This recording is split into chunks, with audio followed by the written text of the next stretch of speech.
మా south Indian వాళ్ళకి ఈ మినపగారెలు అంటే ఎంత ఇష్టమోనండి. నా స్టైల్లో ఈ మినపగారెలు ఎలా చేయాలో చూసేద్దాం వచ్చేయండి. ఫస్ట్ గారెకి పిండి రుబ్బుకుంటాం కదా, అప్పుడు కొంచెం కొంచెం వాటర్ యాడ్ చేసుకుంటూ ఇలా రుబ్బుకోవాలి. తర్వాత చట్నీ కోసం ప్యాన్లో పచ్చిమిర్చి, పల్లీలు, టమాటాలో కొంచెం సాల్ట్ వేసి ఫ్రై చేసుకోవాలి. పిండిలో మనం ఏం యాడ్ చేయలేదు కదా, ఇప్పుడు కోర్సుగా ఇలా పచ్చిమిర్చి, అల్లం, కరివేపాకు, సాల్ట్ వేసి కలుపుకోవాలి.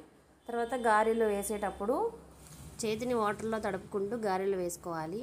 గారెలు ఒకసారి డీప్ ఫ్రై చేయకుండా 2 మినిట్స్ ఫ్రై చేసి తీసి మళ్ళీ ఒక 2 మినిట్స్ ఫ్రై చేసుకోవాలి.